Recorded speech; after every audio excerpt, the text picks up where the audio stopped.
Assalamualaikum warahmatullahi wabarakatuh. Alhamdulillahi rabbil alamin.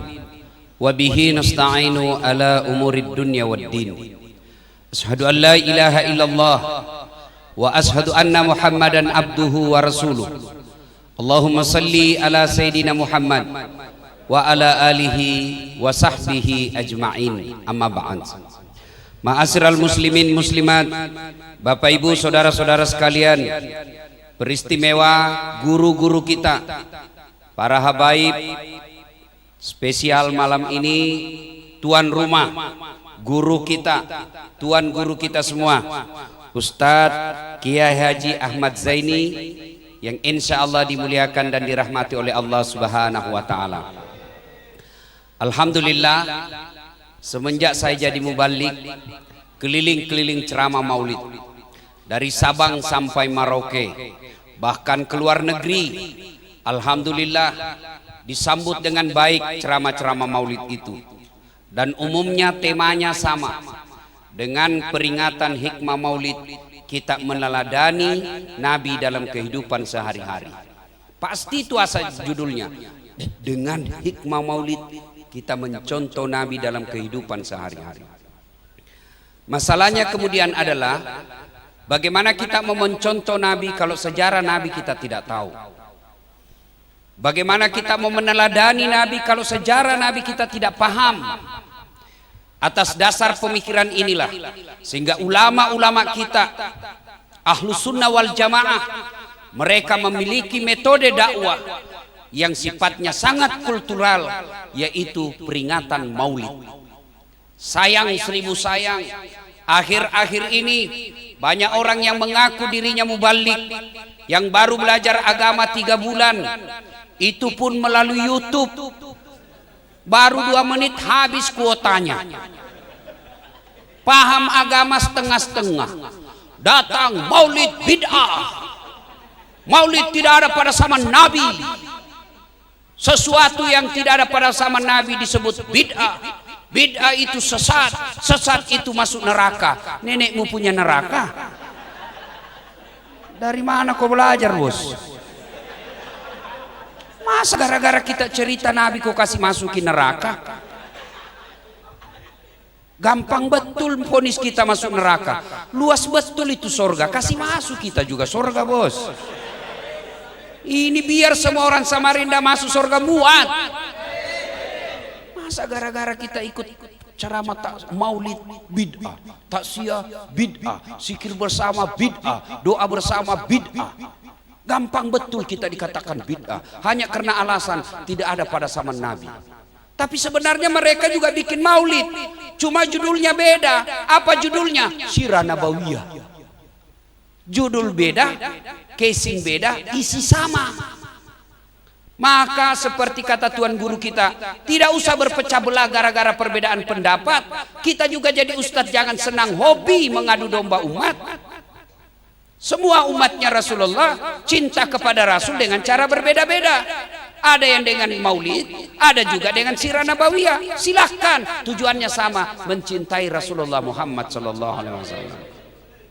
Cuma pertanyaannya, bagaimana mau mengikuti Nabi kalau kita tidak tahu sejarah Nabi? Ada bapak-bapak ditanya sama anaknya, Mak, Pak, kenapa tahun lahirnya Nabi disebut tahun gajah? Apa dia bilang bapaknya? Karena bukan tahun kambing goblok. Dia balik tanya mamanya, Mak, kenapa kan disebut tahun gajah? Apa dia bilang mamanya? Kenapa? Saya kau tanya apa? Gunamu sekolah dong. Karena dia juga tidak tahu. Itulah sebabnya kita dulu bagus lagu-lagunya. Pada zaman dahulu kala, pada zaman jahiliyah. Kenapa zaman jahiliyah, Mak? Lahirlah seorang rasul yang terakhir dan mulia. Siapa namanya itu Nabi terakhir, Mak? Nabi Muhammad namanya. Ibunya siapa? Siti Aminah ibunya. Bapaknya siapa? Abdullah nama ayahnya. Di mana tinggal? Tenggarong atau Samarinda seberang? Madinah tempat tinggalnya. Terus setelah itu kenapa lagi mak? Setelah dewasa diangkat menjadi rasul. Siapa yang angkat? Pak RT atau ketua? Oleh Allah yang kuasa. Allah itu siapa sih mak? Pencipta alam semesta. Itu dulu lagunya ibu-ibu dulu, ndak sarjana dulu. Sekarang ibu-ibu milenial apa lagunya? Yo yo hayo yo yo yo yo yo hayo beleng-beleng. Ibu bapak saudara-saudara sekalian yang saya hormati, pada taklim kita kali ini saya ingin menyampaikan beberapa kisah yang mudah-mudahan menjadi pelajaran buat kita semua.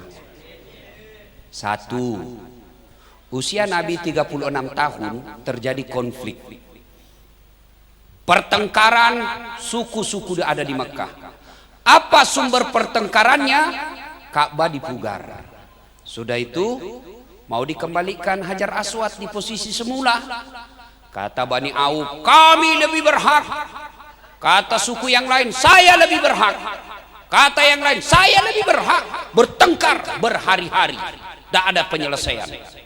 Akhirnya rapat darurat. Saudara-saudara sekalian, berhari-hari tidak ada keputusan. Mulai hari ini kita sepakati, siapa yang lewat besok di pintu masjid itu, siapa yang pertama keluar, dialah yang kita tunjuk untuk menunjuk siapa di antara kita yang mengangkat batu Hajar Aswad. Bagaimana? Setuju? Setuju. Bubar rapat. Besok ditunggu-tunggulah siapa yang pertama masuk. Tunggu punya tunggu, ternyata siapa yang lewat? Dialah manusia yang digelari orang Makkah Al-Amin, yang terpercaya. Sampai detik ini seluruh universitas dunia, bukan cuma di Indonesia, seluruh dunia termasuk di Saudi, tidak ada yang memberi gelar mahasiswanya Al-Amin, yang terpercaya. Tidak ada. Banyak sekarang sarjana IP-nya 4,00 tapi akhlaknya hancur. Maka adik-adik remaja yang setengah mati cari kerja. Cari kerja gampang. Saya beberapa direktur saya ketemu, Ustaz sekarang cari orang jujur susah, cari orang jujur susah, cari orang jujur susah. Maka adik-adik sekalian, supaya kau dicari sama direktur, jadilah kau orang jujur. Kan orang bilang susah cari orang jujur, gampang. Supaya kau dicari, jadi kau orang jujur. Maka orang akan mencarimu. Biar kau jelek, kalau jujur orang akan mencarimu. Tapi sudah jelek tidak jujur lagi, ke laut kau jadi neraka. Sudah, wah separah. Ternyata yang muncul Muhammad. Waktu itu belum jadi rasul. Bagaimana kata Abu Lahab? Bagaimana bos? Cocok mi? Cocok mi. Ini mi orang paling jujur di Makkah. Tidak pernah diragukan akhlaknya ini. Oke, setuju? Setuju. Muhammad begini. Kenapa Mas Bro? Kita ini sudah berhari-hari ribut gara-gara ini mau diletakkan Hajar Aswad. Sama-sama kami merasa berhak. Bagaimana jalan keluarnya? Kata Rasulullah, waktu itu belum jadi nabi. Gampang Mas Bro, tenang, ambil serban. Tahu serban? Tahu? Ini bapak ibu yang sering pakai serban, kalau pakai serban itu sholat, itu 70 kemuliaan daripada tidak pakai serban. Maka yang punya serban, bagi-bagilah kepada yang tidak punya serban. Pakai. Nah, berapa sudutnya? Berapa sudut serban? Berapa? 4. Suku yang bertengkar pada saat itu 4. Maka Nabi mengambil jalan pintas. Serban beliau buka 4 sudutnya. Lalu kepala-kepala suku yang bertengkar 4 itu dikatakan, bos, kepala suku A pegang ini, B, C, D, bertengkar, jangan ribut. Dari sampean ribut semua, ulun yang ngambil. Nabi mengambil batu Hajar Aswad itu, lalu diletakkan dalam serbannya, lalu Nabi bersabda, ayo, cek, diangkat.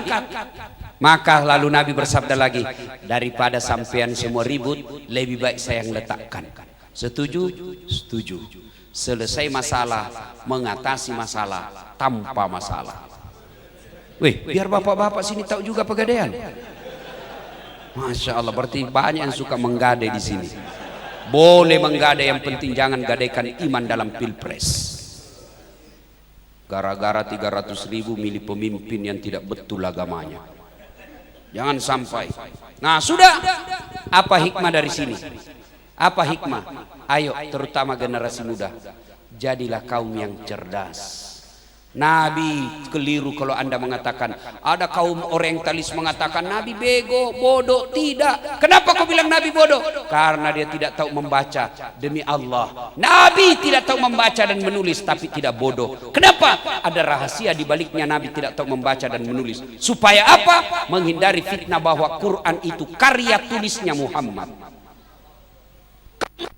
Berusaha menciptakan opini, pendapat bahwa Muhammad yang bikin itu Quran, tapi kaum sejarawan juga berkata tidak mungkin Muhammad yang membuat Quran. Kenapa? Muhammad tidak tahu membaca dan menulis.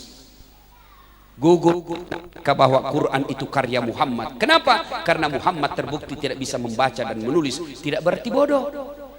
Nenek saya tidak ada sekolahnya, tidak tahu membaca, tapi lihat uang hafal.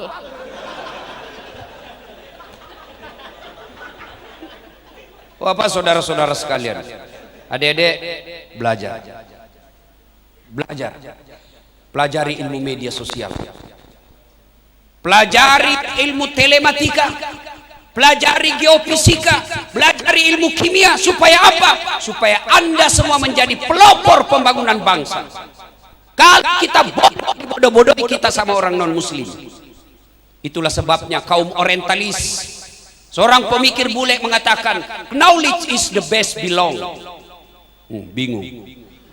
Apa artinya? Pengetahuan adalah kekayaan paling berharga sepanjang zaman. Uang bisa dicuri, mobil bisa hancur, rumah bisa kena gempa, tapi kalau punya ilmu selamat. Tidak bisa dicuri.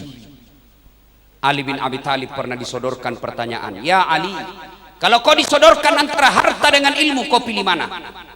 Anak-anak milenial nih, pilih mana bos? Kitab Durratun Nasihin dengan iPhone X.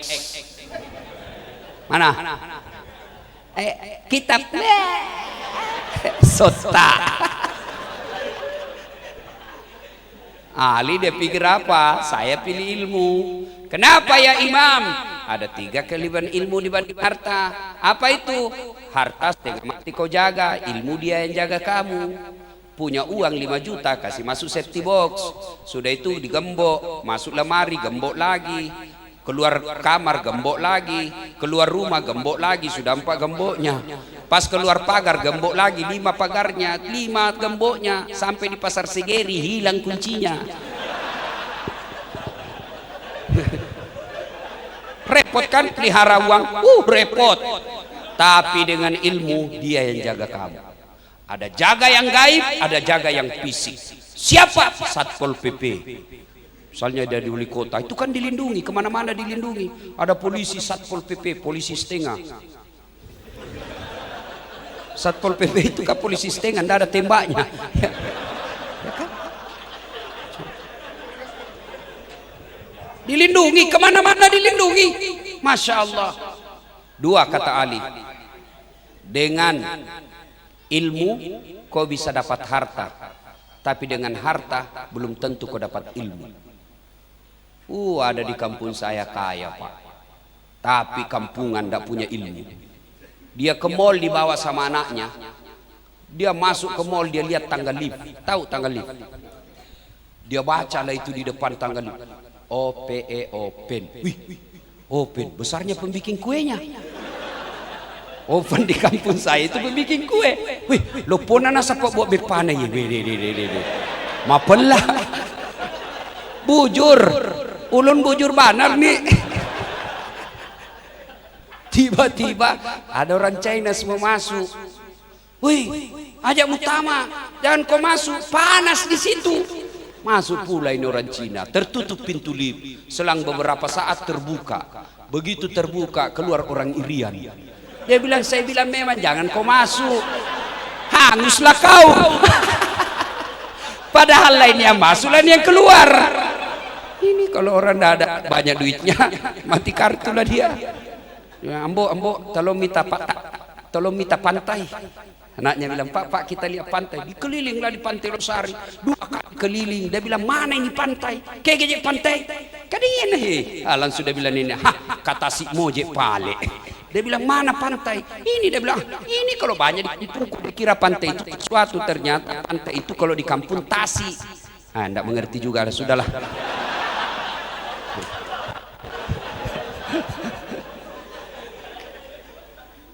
Coba. Tapi dengan ilmu kau bisa dapat harta. Coba kalau ilmuwan merantau punya ilmu tentang komputer sampai di sana bisa dapat duit. Merantau punya tentang buang ke sana sampai sana buka bengkel dapat duit. Saya kemana-mana, kemana-mana, cek, kurangi ehonya. Jangan pakai bass, turunkan bassnya. Eho ndak usah pakai, kasih net treble. Cek, kurang lagi eho. Bassnya tidak usah, bass kalau perlu tutup. Cek, ya. Alhamdulillah. Nah, kata Ali, dengan ilmu kau bisa dapat harta.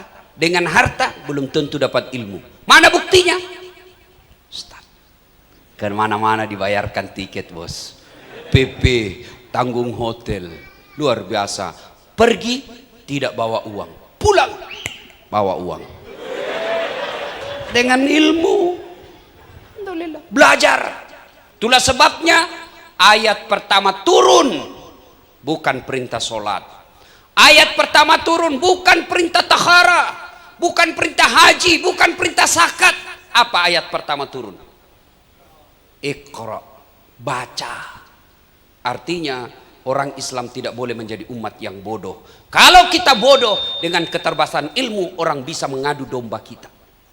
Dengan tidak ada ilmu, hoax bisa kita percaya begitu saja. Tapi dengan ilmu kita tidak gampang diadu domba, bahkan kita bisa mengendalikan sesuatu. Anak muda belajar bos. Pelajari ilmu. Dengan ilmu Allah janjikan, yarfa'illahu alladhina amanu minkum walladhina utul ilma darajat. Allah angkat derajatnya. Mana buktinya? Coba lihat kalau ada habaib, ada ulama, meskipun terlambat datang, tapi Ustaz, depan.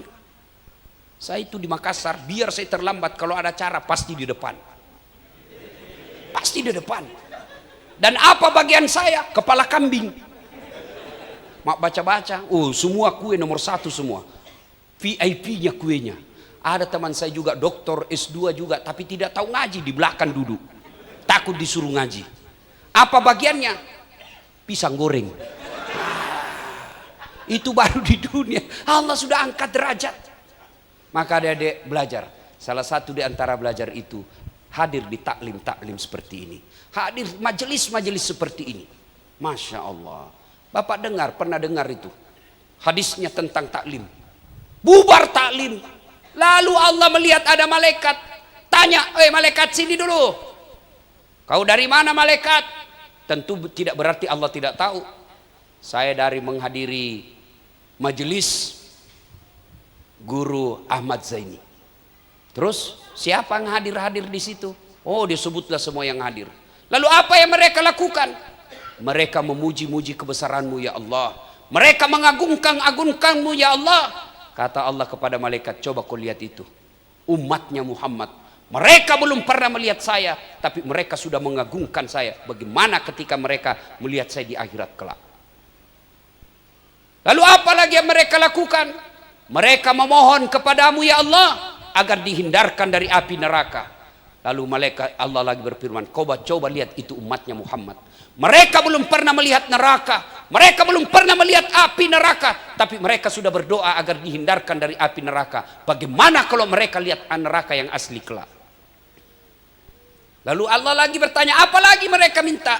Mereka juga berdoa kepadamu ya Allah. Agar apa? Agar dimasukkan ke dalam surga. Lalu Allah berfirman, kau lihat itu malaikat umatnya Nabi Muhammad. Mereka belum melihat surga, tapi mereka sudah minta dimasukkan ke dalam surga. Bagaimana kalau mereka melihat surga yang sebenarnya?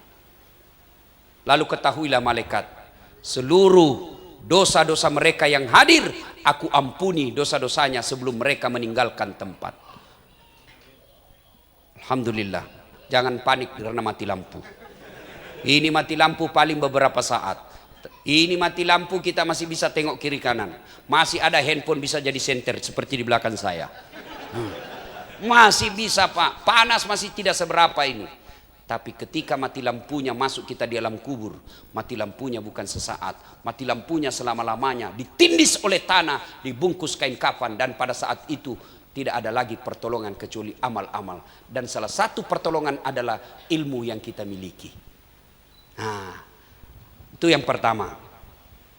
Yang kedua, yang ketiga, kelebihan ilmu. Tadi yang pertama, yang ketiga, yang kelebihan ilmu kata Ali. Ilmu, harta, kau berikan orang berkurang, sementara ilmu kau kasih orang nambah. Bapak punya uang 10 juta, kasih saya 5 juta, kurang uang Bapak, tinggal 5 juta.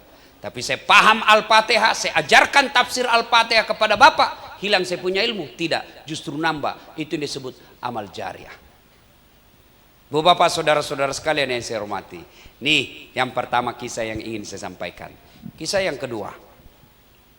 Ketika wafat Rasulullah, datanglah Abu Bakar Siddiq kepada anak beliau, yang tak lain adalah istri Rasulullah Muhammad sallallahu alaihi wasallam.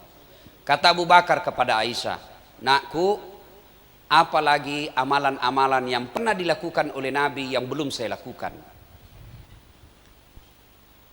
Aisyah berkata, "Alhamdulillah, Pak, Bapak sepertinya sudah mengamalkan semua.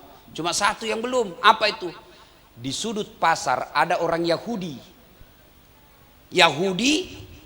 tunanetra. Itu setiap hari dia selalu teriak-teriak. Apa itu? Abah, Rasulullah selalu memberi makan dia. Datanglah Abu Bakar ke situ, tunanetra itu Yahudi. Apa kerjaannya? Teriak-teriak saja. Jangan percaya Muhammad, jangan kau dekati Muhammad. Muhammad tukang sihir. Jangan kau dekati, Muhammad tukang sihir. Kalau kau percaya maka kau akan terhipnotis, termakan oleh sihirnya. Itu aja dikerjain Yahudi, teriak-teriak di pasar. Datanglah Abu Bakar menyuapi Yahudi itu. Dia suap. Lalu orang tunanetra ini berkata, "Engkau kah sahabatku?"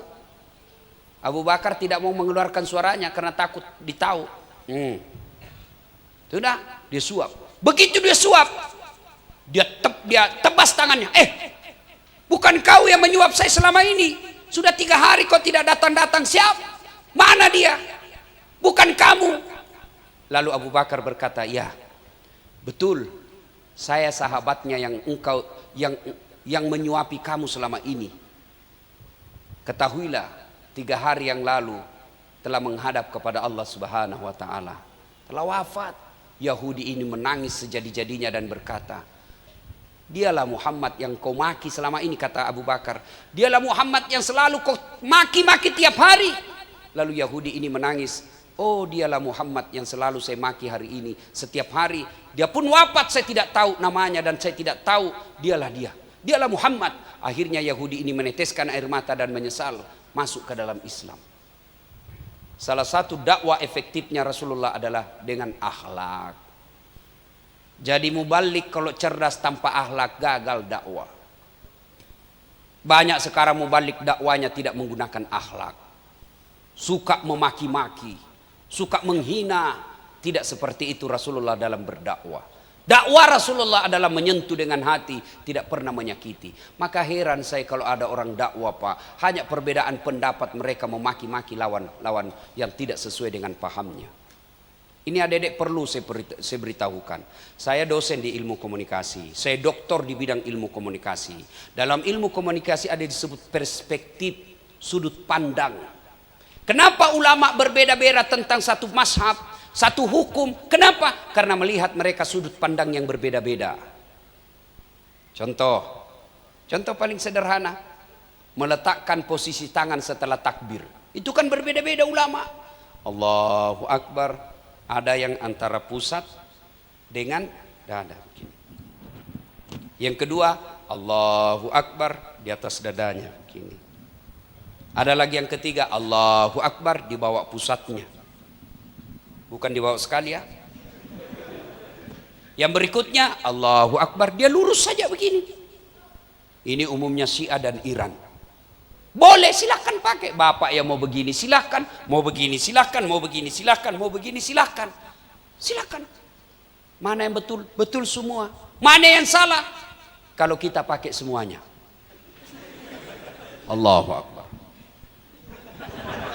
Nah, salah itu bos. Satu saja kau pakai. Kenapa bisa begini? Karena tidak ada ilmu. Bapak saudara-saudara sekalian, dakwah melalui akhlak. Jangan suka menyalahkan orang. Hanya gara-gara taksiyah kita berpecah belah.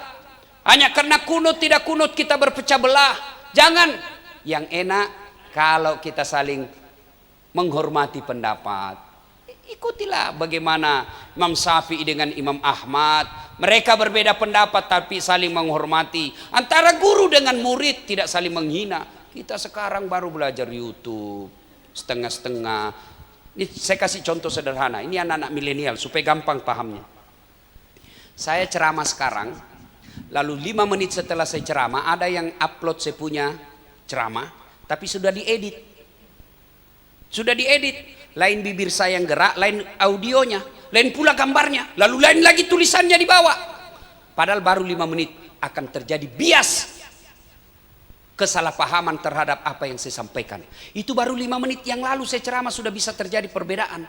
Bagaimana Nabi yang 1400 tahun yang lalu melewati masa yang panjang, pasti akan ada perbedaan. Maka bijaksana dalam melewati perbedaan. Ya, sudah. Yang berikutnya lagi, ketika Rasulullah sakaratil maut, Allah perintahkan malaikat Jibril, Jibril, kau jemput 3 malaikat, Mikail, Israil, Israfil, turun, kau jemput rohnya Muhammad, dengan catatan tanya dulu. Kalau dia sudah mau, cabut nyawanya. Tidak mau, tunda sampai mau. Turun malaikat berempat. Di langit ke-7 masih berempat. Sampai langit ke-6 masih berempat. Langit pertama Jibril angkat tangan. Mas bro, kepada malaikat pencabut nyawa, Israel, kali ini kau yang bertugas. Saya tidak bertugas. Sampean aja yang turun. Kata malaikat pencabut nyawa. Tapi sampean kan yang sahabat selama ini. Turunlah juga kau. Dia bilang, ndak enak saya lihat kau cabut nyawanya. Turun, ketuk pintu. Assalamualaikum warahmatullahi wabarakatuh. Ya Rasulullah. Fatimah buka pintu. Ternyata tidak ada. Nabi bersabda, sudah ada di samping saya. Lalu malaikat pencabut nyawa berkata, ya Muhammad, saya diperintah Allah untuk mencabut nyawamu hari ini. Kalau kau mau, menurutmu bagaimana? Apa jawaban sampean? Kalau pian-pian semua ini ditanya, apa kira-kira jawaban bos? Apa? Kalau saya ditanya, ada saat saya diperintah Allah mencabut nyawamu hari ini. Jawaban saya, tunggu dulu bos, istri baru 1. Nabi apa jawabannya? Seluruh Nabi dan Rasul sebelumku selesai melaksanakan tugas, mereka pun menghadap kepada Allah. Saya pun siap menghadap kepada Allah hari ini. Lalu mereka, Rasulullah tengok kiri kanan, ada yang aneh-aneh ini. Apa? Mana Jibril? Mana Jibril? Malaikat pencabut nyawa berkata, ada di langit pertama menunggu, kau panggil. Ada sesuatu yang saya ingin tanyakan. Naiklah malaikat pencabut nyawa. Lalu berkata, Jibril, saya bilang memang tadi ikut kok. Banyak sekali ceritamu capok. Saya bilang kau ikut, deh cari kau cesmu. Turunlah malaikat. Nabi bertanya, ya Jibril, kalau hari ini saya harus menghadap kepada Allah, tolong berikan saya berita gembira yang enak didengar telinga saya. Jibril lalu menjelaskan, ya Muhammad, seluruh malaikat yang pernah Allah ciptakan sekarang sudah baris menunggu rohmu. Bayangkan, seluruh malaikat yang pernah Allah ciptakan baris menunggu kebesaranmu. Alhamdulillah, kata Nabi. Apalagi Jibril, seluruh Nabi dan Rasul yang 24 haram masuk surga sebelum engkau lebih dulu berada di dalamnya. Padahal Nabi secara alfabetis beliau Nabi paling terakhir, tapi seluruh Nabi di senior tidak boleh masuk surga sebelum Nabi masuk. Apalagi Jibril, ya Muhammad, kalau ada dosa dan kesalahan yang engkau perlakukan, Allah telah mengampuni semuanya. Nabi tersenyum dan berkata, alhamdulillah. Jibril, itu kan saya. Itu diri saya. Saya tidak cemas soal diri saya. Yang aku cemaskan bubuhan Banjar. Ogi, orang Bugis kasihan. Bagaimana umatku setelah aku wafat? Tolong kasih saya kabar gembira tentang umat saya. Saya tidak khawatir soal diriku, yang ku khawatirkan umatku. Mana ada pemimpin seperti ini sekarang, Pak? Memikirkan umatnya. Sekarang pemimpin kita, partainya yang diurus. Apa yang diurus? Proyeknya yang diurus. Apa yang diurus? Tim suksesnya yang diurus. Rasulullah, umatnya. Tolong kasih saya kabar gembira tentang umatku. Jibril lalu berkata, tunggu sebentar, saya pergi lagi bertanya. Hilang Jibril. Seperti iklan-iklan yang ada itu, iklan-iklan tiba-tiba muncul, duitnya piro.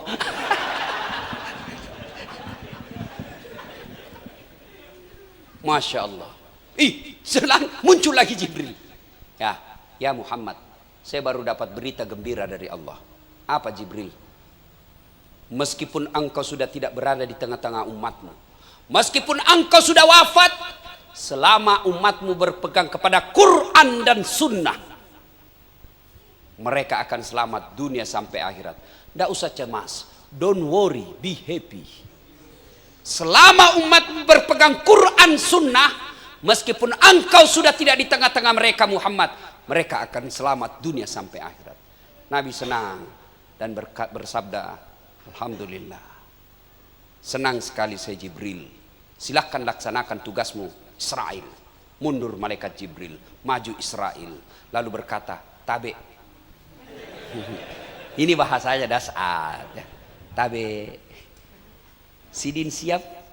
Nggih. Laksanakan. Mulailah dilakukan pencabutan nyawa. Roh Rasulullah meninggalkan telapak kaki, meninggalkan betis sampai ke paha. Hilang sudah roh di setengah badan beliau. Dingin badan beliau, naik ke atas perut sampai ke dada, bercucuran keringat Nabi. Jibril palingkan pandangan, lalu Nabi bersabda, ya Jibril, kenapa kau palingkan wajahmu? Kenapa kau palingkan wajahmu dariku? Apa kau jijik melihat saya? Jibril menjawab, demi Allah, aku tidak pernah jijik melihat wajahmu ya Muhammad. Cuma saya tidak tega melihat engkau menghadapi sakaratul maut. Lalu Nabi menjelaskan, ketahuilah sakitnya sakaratul maut ini.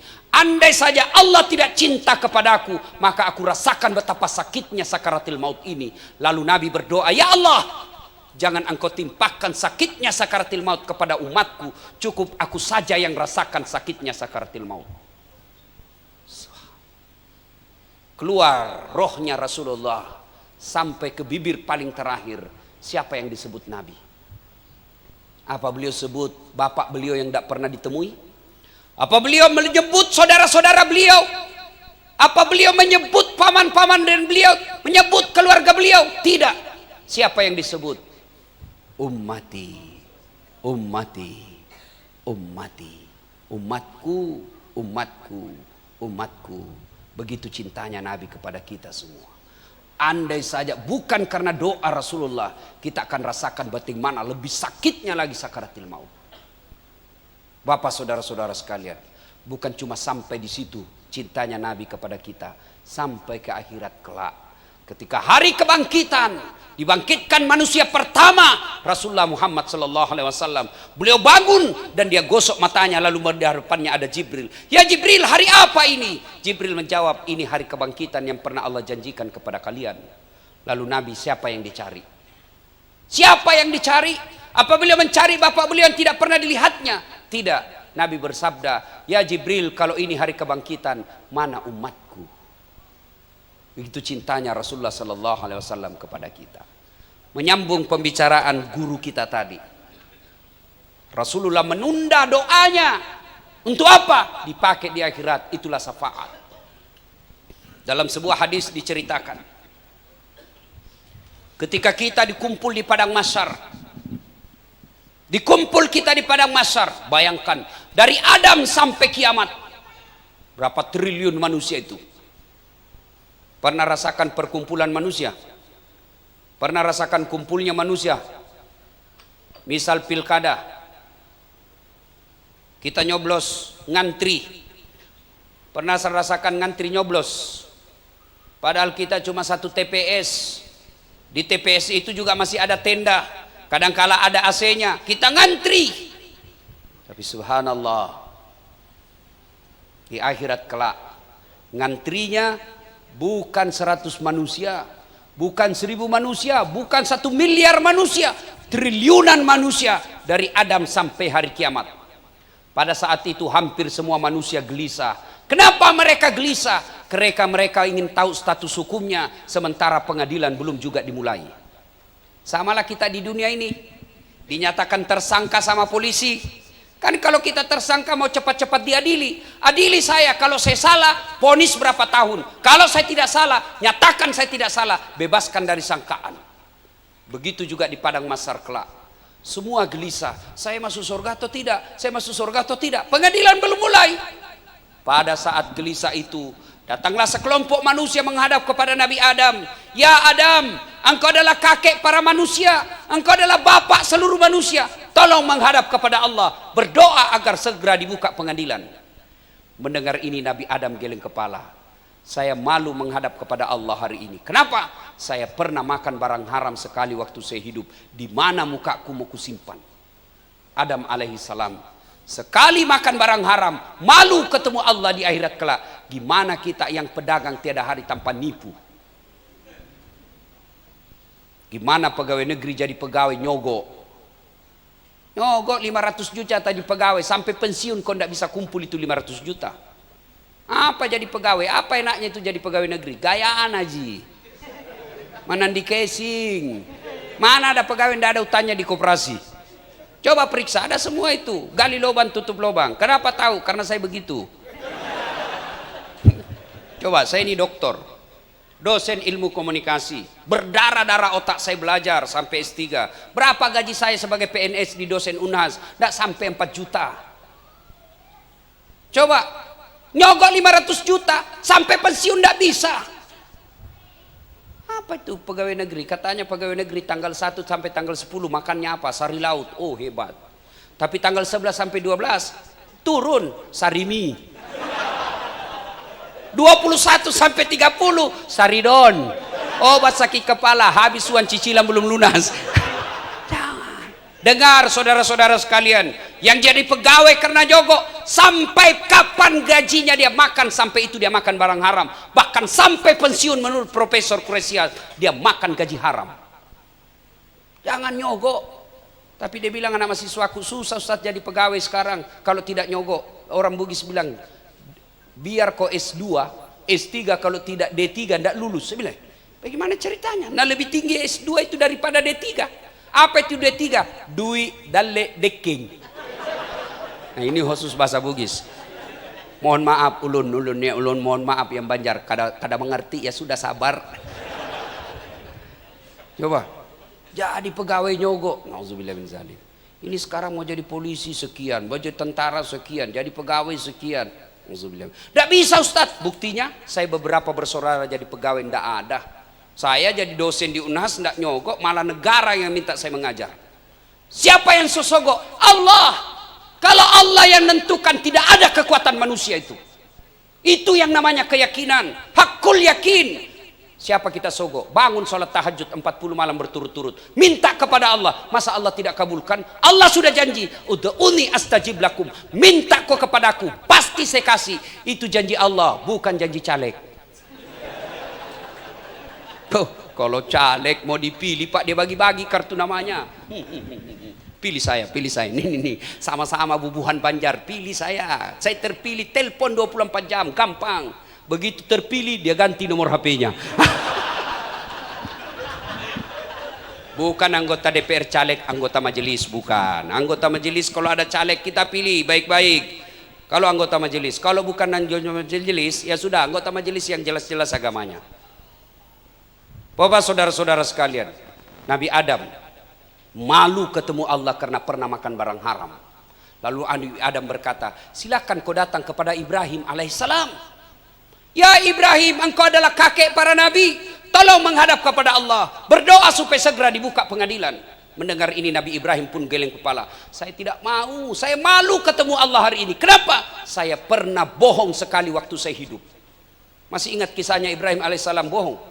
Ditangkap saja Raja Namrud. Ibrahim, menurut intel-intel kami, kamu yang menghancurkan berhala-berhala kami. Kata Ibrahim, siapa bilang? Bukan saya, bos. Siapa? Ini. Patungnya menunjuk, tangannya menunjuk patung. Kata ininya sebenarnya menunjuk dirinya. Bukan saya, ini. Tangannya nunjuk patung, kata ininya nunjuk dirinya. Kata Namrud, gila kok. Maksudmu? Masa ini patung hancurkan temannya? Oh, enggak bisa ya? Enggak bisa. Mana bisa? Kenapa kau sembah? Yang bodoh saya atau kau? Wah, tambah marah Namrud. Bakar. Diperintahkan bakar, dibakar. Allah perintahkan membaca surah Al-Quran. Kuni api dingin, selamatkan Ibrahim. Untung ada kata selamatkan. Andai saja dikatakan dingin kau, maka Nabi Ibrahim membeku. Tapi dingin, selamatkan Ibrahim. Ini yang dia baca mahasiswa. Pernah dia bilang, ini Ustadz bohong-bohong. Kenapa kau bilang saya bohong? Saya baca itu Ustadz, terus saya tes. Terus apa hasilnya? Panas, bodoh, beleng-beleng. Itu ayat bukan untuk kamu, itu untuk Ibrahim dong.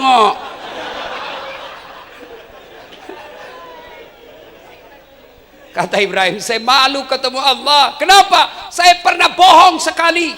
Ibrahim alaihissalam sekali bohong malu ketemu Allah. Gimana anggota DPR yang janji-janjinya ketika kampanye? Gimana bupati, wakil bupati, gubernur, wakil gubernur yang janjinya tidak pernah dilaksanakan? Mana kau dicari kau malaikat nanti? Yang ketawa, saya serius ini. Kita juga jangan suka pilih yang pembohong.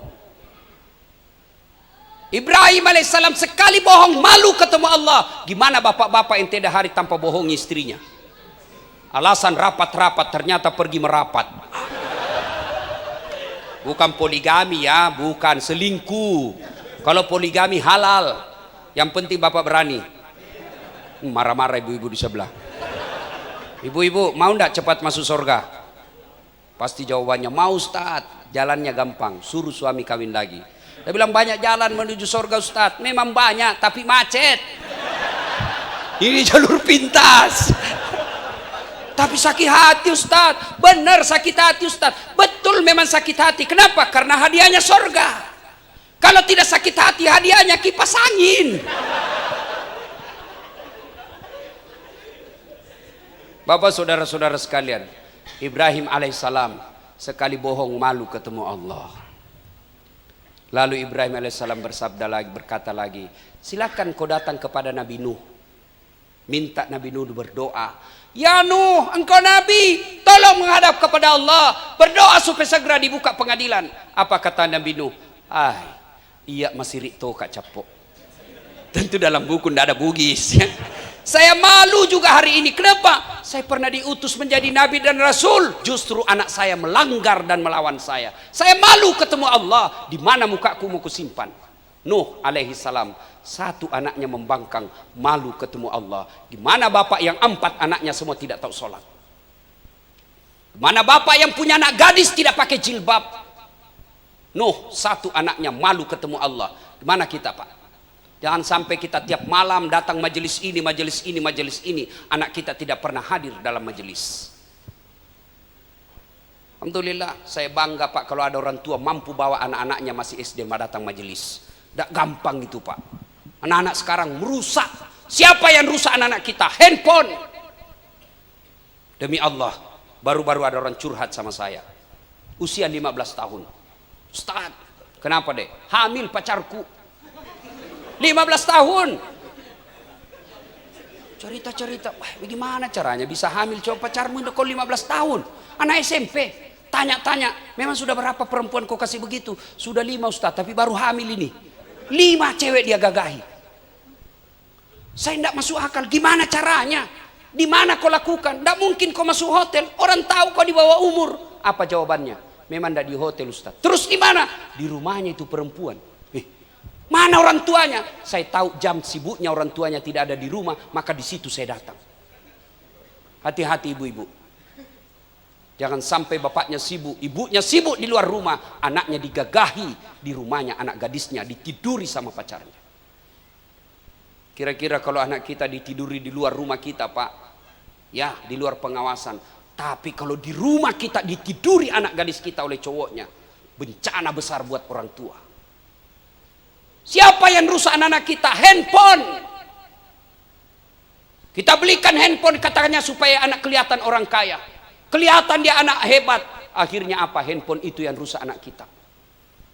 Perlu Bapak tahu nih, yang barangkali kurang paham tentang smartphone, handphone cerdas. Begitu anak kita punya kuota, dia bisa masuk ke jaringan internet, dia tulis film porno, maka keluarlah semua itu ratusan film porno. Diblokir di Indonesia, ada mesin pencari aplikasi yang bisa buka itu blokir. Akhirnya apa? Kita dulu, zaman kita di kampung tidak pernah nonton yang begituan, tidak pernah lihat gambar begituan. Anak-anak kita sekarang masih SD sudah menikmati film porno. Lalu apa? Sampai di rumahnya karena satu kamar satu anak, lalu aku telepon, namanya video call. Video call, tahu video call? Dia menelpon bisa lihat gambarnya, videonya yang ditemani telepon. Lalu anak kita dibodoh-bodohi sama cowoknya. Ya, supaya tidak didengar mamamu, jangan kau bicara ya, diam saja, kau pakai headset. Mulailah, coba lihat bibirmu dek, kasih lihat lidahmu, turun sedikit di leher, ya, buka satu kancingnya, sedikit lagi. Tiap malam dia lakukan. Begitu ketemu malam minggu, dia prakteklah. Hati-hati, bapak yang punya anak tidak gampang menjadi orang tua. Kenapa? Tanggung jawabnya dunia akhirat. Makanya Quran menjelaskan, anak itu adalah fitnah. Fitnah tidak berarti seperti bahasa Indonesia, tapi fitnah dalam Al-Quran ini adalah cobaan. Kalau dia berhasil mendidik anaknya, maka anaknya menarik dia masuk ke dalam sorga. Sebaliknya ketika dia gagal didik anaknya, anaknya yang tenggelamkan orang tuanya masuk ke dalam neraka. Auzubillah min zalik. Bapak yang punya anak gadis, sudahkah dicek kita punya anak, handphonenya, apa diterima gambarnya, apa SMS-nya, apa video yang diterima? Lebih parah lagi Pak, banyak kejadian-kejadian seperti itu. Anak-anak kita sekarang dirusak. Siapa yang mendidik anak-anak kita? Bukan orang tuanya. Demi Allah, ajari agama anak-anak kita. Tak ada orang mati di akhirat kelak. Kenapa kau masuk neraka? Karena anakku tidak tahu bahasa Inggris. Tak. Ini orang tua sekarang zaman modern bangga kalau anaknya pintar bahasa Inggris. Apa hebatnya pintar bahasa Inggris? Banyak yang pintar bahasa Inggris. Buktinya silakan ke Inggris. Di Inggris itu dek, semua anak-anak bahasa Inggris. Dari kecil sampai tua bahasa Inggris semua Pak. Tapi suruh bahasa Banjar. Bahasa di mana kita lahir di situ ya wajar. Kursus bahasa Inggris. Tidak usah, memangnya kalau kita meninggal dia berdoa, oh my God, please help me my mother. Tidak mungkin. Bapak saudara-saudara sekalian, lanjut kisah. Nabi Nuh lalu bersabda, silakan kau datang kepada Nabi Isa alaihissalam, minta Isa yang berdoa, ya Isa, engkau adalah pengajar cinta kasih, menghadap kepada Allah supaya segera dibuka pengadilan. Isa alaihissalam geleng kepala, saya pun malu ketemu Allah hari ini. Kenapa? Saya pernah disembah oleh umatku menjadi Tuhan. Ini kan alasannya mereka ini kaum-kaum Nasrani. Kenapa kau yakin itu Isa alaihissalam sebagai Tuhan, Yesus sebagai Tuhan? Apa jawabannya? Karena Isa alaihissalam lahir tidak ada bapaknya. Saya bilang kalau itu alasanmu lebih hebat Nabi Adam, tidak ada bapaknya, tidak ada mamanya. Iya toh. Cuma sekarang banyak juga yang mau saingan sama Siti Maryam. Maryam kan tidak ada suaminya melahirkan. Sekarang banyak perempuan mau saingan Siti Maryam, melahirkan tidak ada suaminya. Beleng-beleng. Lalu Isa alaihissalam berkata, silakan kau datang kepada penghulu para nabi, kekasih Allah Muhammad sallallahu alaihi wasallam. Datanglah sekelompok manusia ini menghadap kepada Nabi. Ya Muhammad, engkau adalah kekasih Allah yang namanya selalu digandengkan dengan namanya Allah, yang setiap mubalik pasti menyebut namamu ya Muhammad. Tolong menghadap kepada Allah, berdoa supaya segera dibuka pengadilan. Mendengar ini, Nabi tersenyum. Kalau Nabi senior-seniornya semua angkat tangan, Nabi tersenyum dan bersabda, tenang sampean. Kalian duduk situ. Duduk manis kok. Ini urusanku. Disinilah Allah memberikan saya satu lagi mukjizat. Apa itu? Syafaat. Selain mukjizatku, jari-jari tangan saya bisa mengeluarkan air. Mukjizat saya kemana saya jalan dilindungi oleh awan. Mukjizat saya Quran di dunia. Salah satu mukjizat saya di akhirat ini, Allah berikan saya syafaat. Apa itu syafaat? Rekomendasi. Apa itu rekomendasi? Kata belece. Apa itu kata belece? Nota. Di sini berlaku notaku mas bro. Tenang. Lalu Nabi datang kepada Allah, sujud di hadapan Allah lalu berdoa, ya Allah, kami sadar banyak dosa dan maksiat, kami sadar banyak melakukan dosa, tapi kami juga sadar Engkau Maha Pengasih dan Maha Pengampun. Atas nama Maha Rahman dan Maha Rahimmu, kami mohon kepadamu ya Allah, ampuni kami, tolong buka pengadilan ya Allah. Mendengar ini kedengaran suara dari aras Allah, ya Muhammad, kau bangkit dari sujudmu, aku kabulkan doamu. Hari ini kita mulai pengadilan. Malaikat, siapkan segala kepentingan untuk mulai prosesi pengadilan. Panggil satu-satu. Bayangkan Pak, panggil satu-satu. Berapa triliun manusia, satu loket. Kenapa? Karena cuma satu Allah. Bapak ngantri membayar PDAM itu 7 loket, ngantri masih marah-marah kalau ada yang mendahului kita, padahal kita dalam ruangan ini padang masar matahari tinggal 1 jengkal dari kepala, begitu panasnya rasanya. Dipanggillah kita satu demi satu. Siapa dulu yang dipanggil? Bukan nenek kita yang duluan mati. Siapa? Nama-nama Islam dulu. Abdurrahman, Abdul Jabbar, Siti Fatimah, Aisyah, Muhammad, Das'at Latif, Tony, Joni, Rudi, Ningsi, Nining, belakang kok. Dipanggil juga, tapi di belakang. Makanya Islamkan namanya Pak. Jangan lagi berkata apa arti sebuah nama. Itu usaha menyesatkan. Bayangkan kalau tidak ada nama semua. Bagaimana caleg mau berkampanye? Pilih Anu. Anu siapa? Nama itu penting. Dalam ilmu komunikasi nama adalah simbol. Begitu Bapak dengar Das'at Latif, sudah bisa dibayangkan siapa dia. Itu simbol mewakili nama itu orang. Jangan bilang apa arti sebuah nama. Nama, coba sebut nama. Dari nama saya bisa 2 tahu pasti. Apa? Agama dan suku. Nama Abdurrahman 99% pasti muslim. Nama Abdul Jabbar muslim. Nama Bertus Magaluntung non muslim.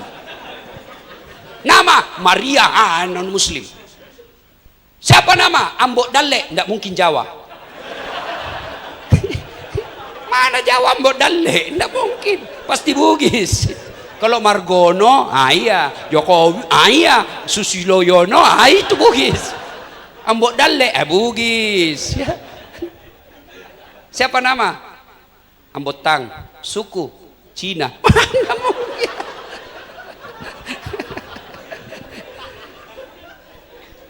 Nama adalah doa, nama adalah identitas. Lahir anak, nak, saya kasih kau nama Khalid, Khalid bin Walid. Siapa ini nak? Inilah sahabat Nabi yang memperjuangkan Islam, menyeberangkan Islam ke beberapa daratan yang sampai hampir menguasai 2/3 dunia.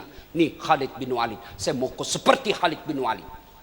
Nah, siapa nama? Saya kasih kau nama Sumayyah. Siapa ini Sumayyah? Wanita pertama yang jihad fisabilillah karena membela kehormatan Islam. Saya mau kau seperti Sumayyah.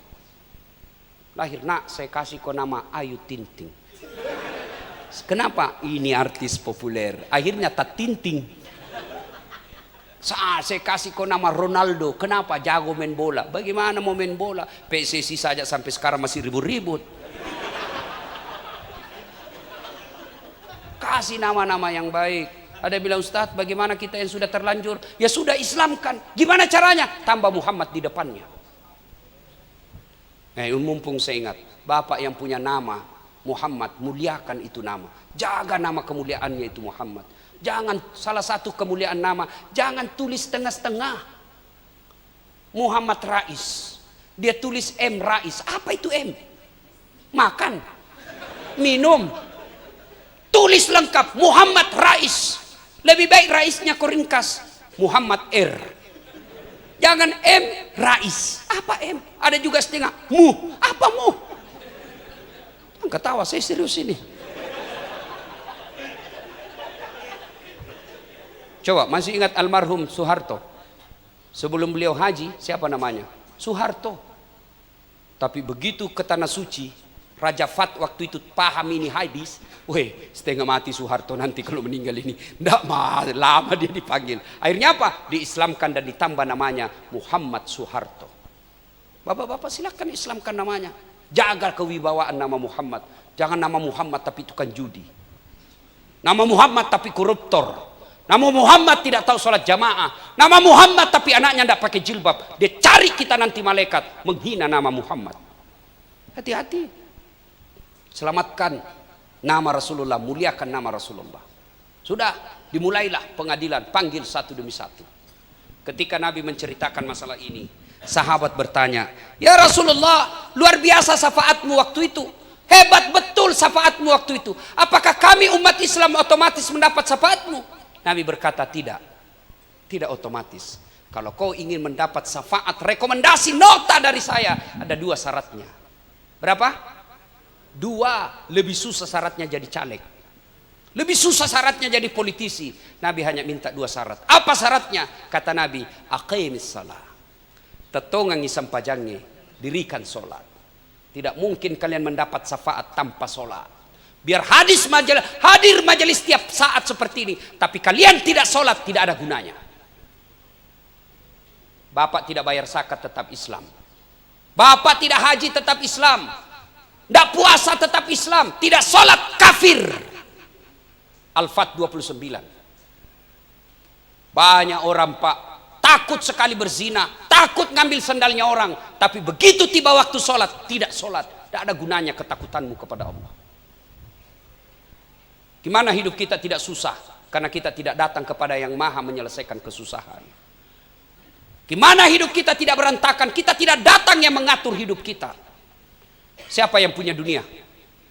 Siapa yang punya dunia? Adik-adik. Siapa yang ngatur dunia ini?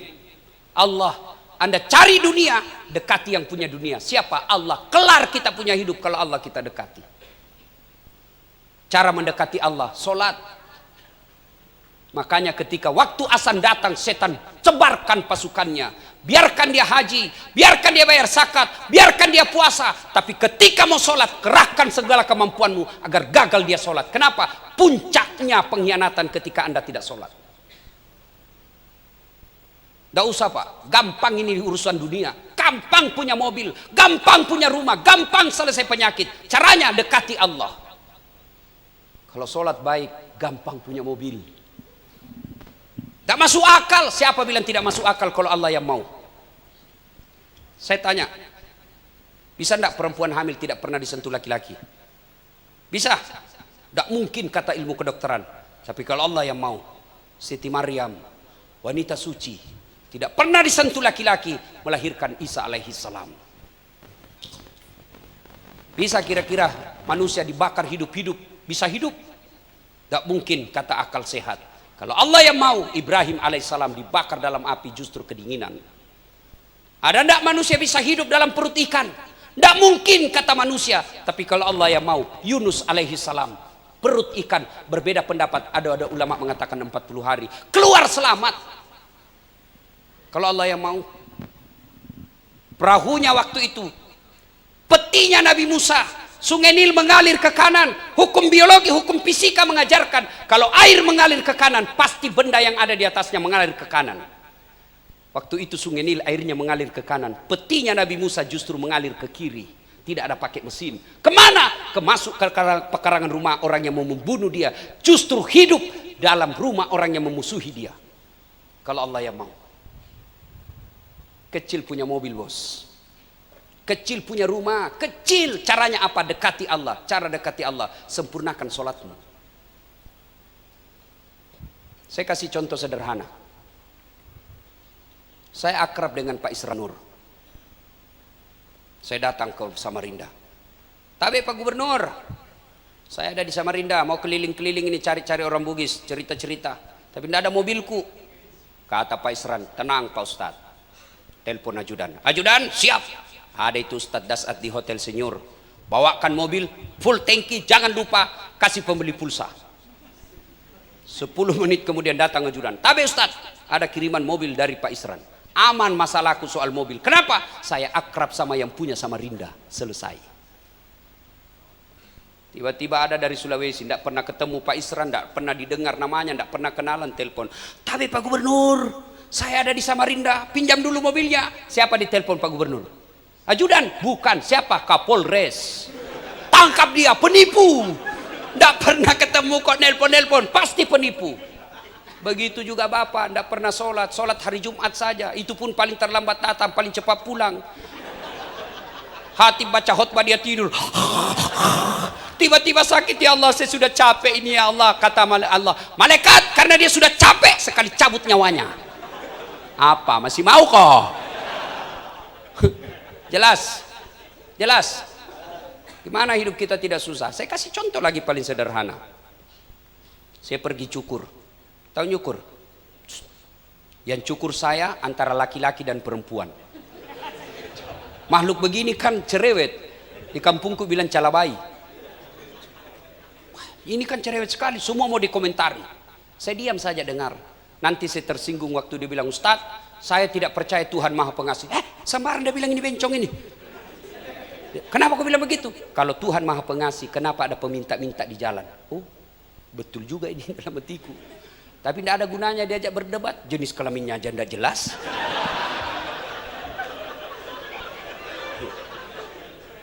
Saya keluar, biiznillah dengan izin Allah, saya ketemu gondrong.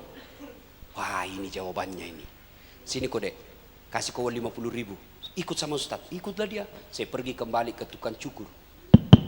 Assalamualaikum. Waalaikumsalam. Kenapa Ustadz? Saya tidak percaya di tukang cukur di sini. Sembarang Bu Ustadz ini, barusan kuku cukur. Saya tidak percaya. Kalau ada tukang cukur, kenapa ada di gondrong? Kalau ada tukang cukur di sini, kenapa ada di gondrong? Langsung dia bilang, dia gondrong karena dia tidak datang mencukur. Coba kalau dia datang, ku gundul ki Ustadz. Demikian juga dengan hidup kita. Kenapa hidup kita susah? Karena kita tidak dekati Allah. Cara mendekati Allah adalah perbaiki sholat. Saya sudah sholat Ustadz, hidup saya penuh masalah. Periksa cara kita sholat. Mungkin kita sholat tidak ikhlas. Hayya 'alas shalah. Asar lagi, barusan duhur. Ndak ikhlas kok cilaka. Saya sholat Ustadz, betul kok sholat, tapi tidak semangat. Ketemu Allah tidak semangat. Ada kan orang sholat itu tidak semangat betul. Allahu Akbar. Alaikum. Iya kan.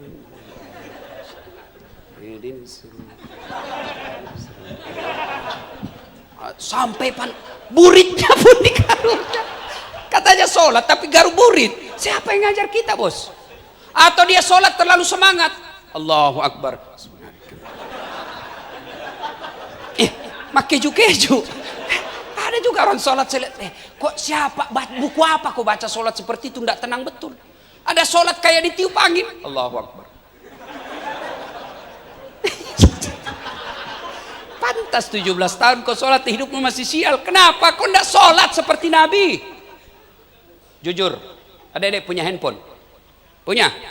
Ketika Anda beli handphone, pasti ada pedoman penggunaan handphone. Dan itu ditulis warna merah, penting baca sebelum penggunaan. Itu handphone. Semua barang elektronik pasti ada penunjuk pemakaiannya. Sholat, apa punya Anda di rumah tuntunan sholat? 12 tahun sholat tidak punya buku tuntunan sholat. Sehingga apa? Kita sholat hanya lihat orang. Iya kalau orang yang kita nonton orang baik. Tapi kalau orang yang belajar juga, salahlah kita. Wajar ada anak muda sholat di sampingnya orang tua dia kasih gini jari-jarinya. Dia lihat-lihatin. Kemudian apa? Di rakaat tahiyat kedua, goyang ini orang tua, ini anak muda lebih kencang. Agatos itu, kenapa kau lebih kencang? Dia bilang, ini kan sudah tua Ustadz, lobet, banderanya tinggal satu.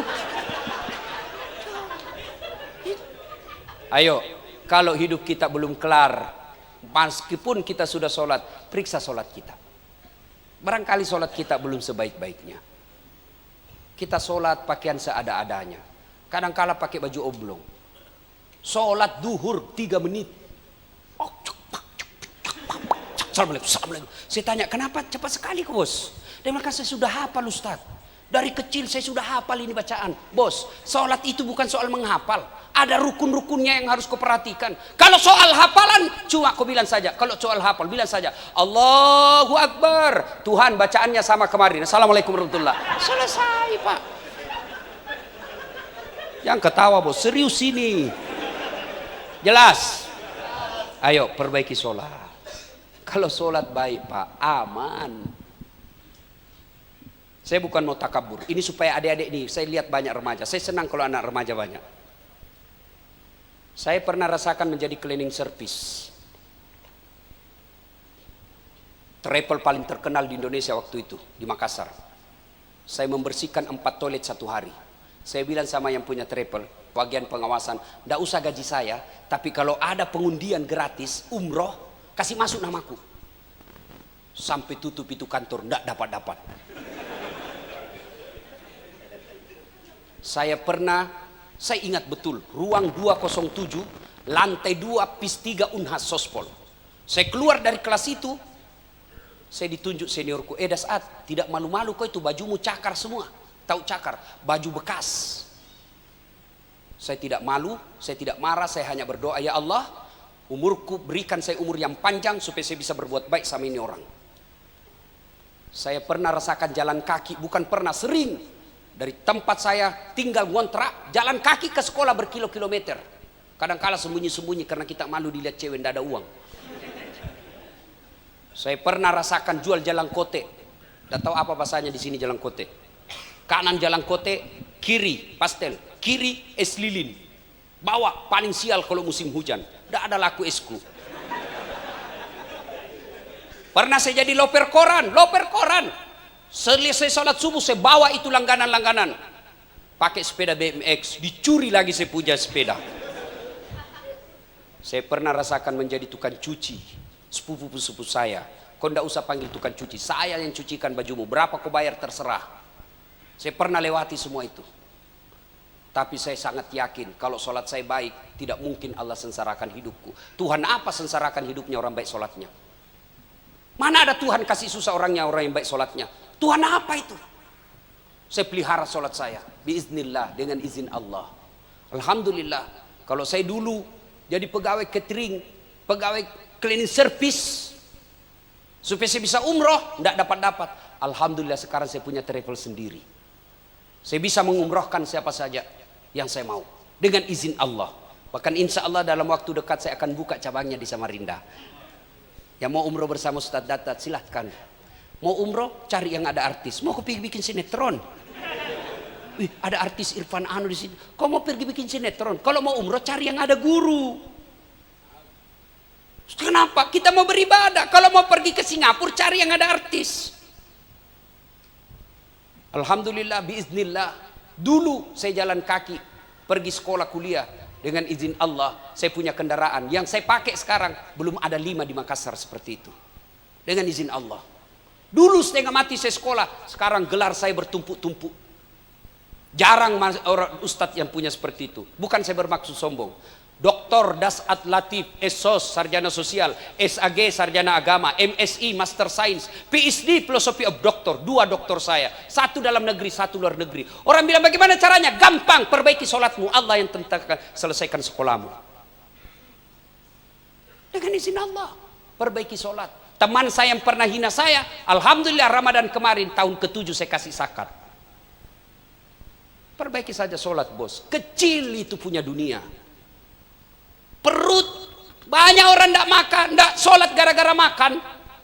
Dari pagi sampai tengah malam cari uang, lapar dia pergi makan nasi bungkus. Setelah itu sayangnya nasinya dia buang, bungkusnya dia makan. Ini orang cari uang tidak sholat.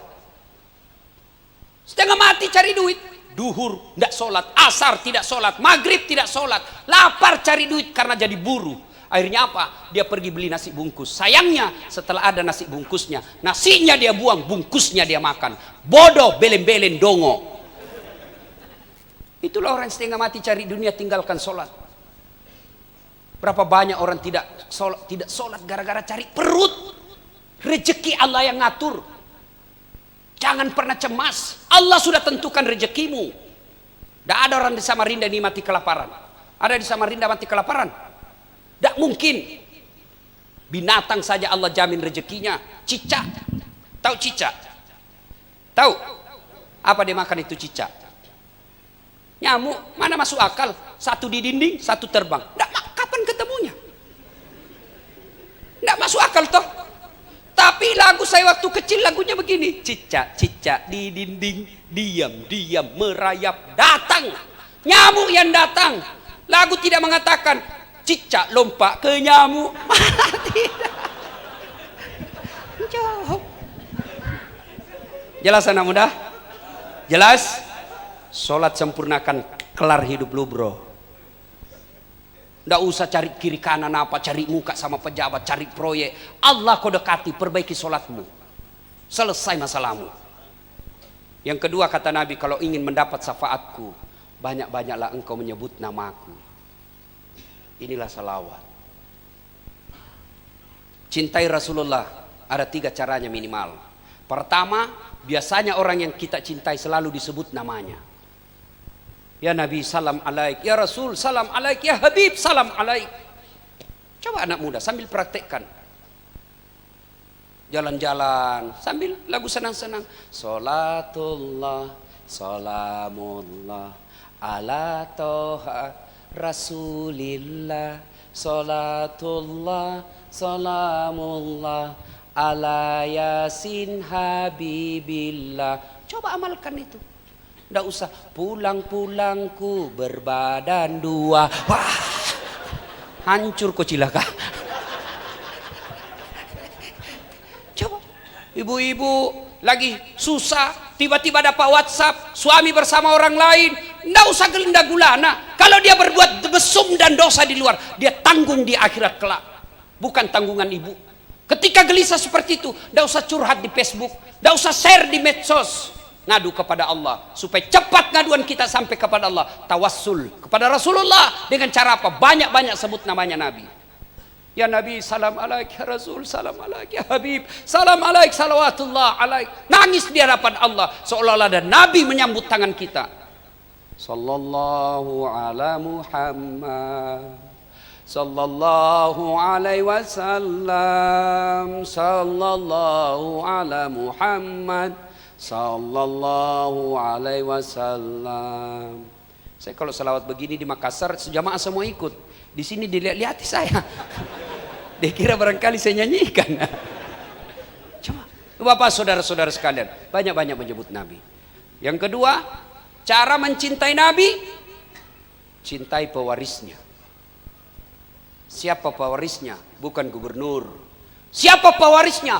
Bukan panglima jenderal. Siapa pewarisnya? Bukan presiden. Siapa pewaris para nabi? Al ulama. Ulama. Maka Allah marah ketika ulama Anda lecehkan. Allah marah ketika ulama Anda persekusi. Kita bisa tahu sholat, kita bisa tahu puasa, kita bisa tahu rukun-rukunnya haji karena ulama yang kasih tahu, bukan karena presiden. Cintai ulama. Demi Allah, tidak ada orang yang sengsara hidupnya kalau dekat dengan ulama. Jangankan manusia, binatang, anjingnya, Ashabul Kahfi. Diriwayatkan ketika mau masuk surga, Ashabul Kahfi masuk dalam surga. Nih ada anjing, cukut. Dilarang sama malaikat. Hehehe, kamu tamu tak diundang, jangan masuk. Kenapa kau larang saya? Saya ikut ini ulama, saya ikuti dunia sampai akhirat. Mana buktinya? Nih kakiku dilempar patah. Akhirnya diizinkan masuk surga. Anjing, binatang taat sama ulamanya, dia ikut masuk surga. Apalagi kita manusia, umatnya Rasulullah.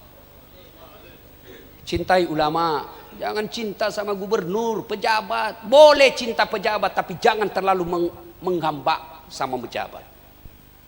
Yang ketiga, jika mencintai Rasulullah, hidupkan sunnah-sunnahnya. Mulailah belajar yang sederhana. Makan, ikutlah makan seperti Nabi. Bikin pesta, jangan melawan sunnah. Umat Islam sekarang dikotori otaknya oleh budaya-budaya Taiwan dan Cina. Bikin standing party. Tahu standing party? Pesta berdiri. Kita ustadz datang mau makan tidak ada meja, tidak ada kursi. Terpaksa kita tidak makan. Mau makan nanti dibilang ustadz berdiri makannya. Akhirnya apa? Kita cuma lihat-lihat, kasihan. Wih, nyaman nama nangian, tapi dia gagak kadera. Apalagi yang merusak kita, Pak. Ini yang selalu saya tentang hampir setiap saya ceramah. Budaya apa? Foto sebelum menikah, prawedding. Itu menginjak-injak ajaran Islam. Belum sah ijab kabul, belum nikah sudah peluk-peluk. Siapa ajar itu? Tidak boleh kalian peluk-pelukan meskipun sudah terima lamaran. Selama belum ijab kabul, tidak boleh kalian pelukan. Ini yang mengundang haji, ikut mengundang guru, ulama, pestanya Islamic Center, tapi pengantinnya undangan belum ijab kabul sudah pelukan. Diajari bodoh-bodoh sama foto, tukar fotografer. Ya, peluk-peluk sedikit. Ya, kasih dekat-dekat pipimu. Ya, ya. Naik sepeda pakai payung. Mau ke pergi jual ikan.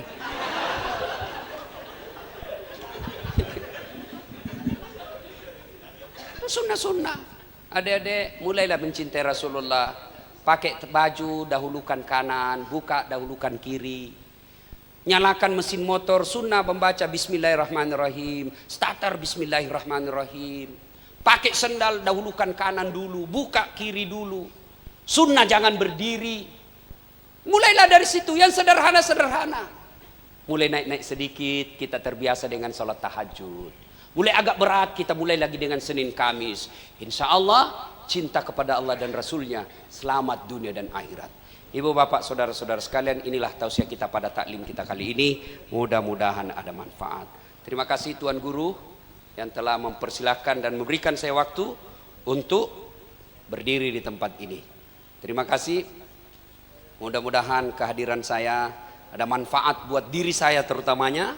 Dan alhamdulillah jika ada manfaat buat para pendengar.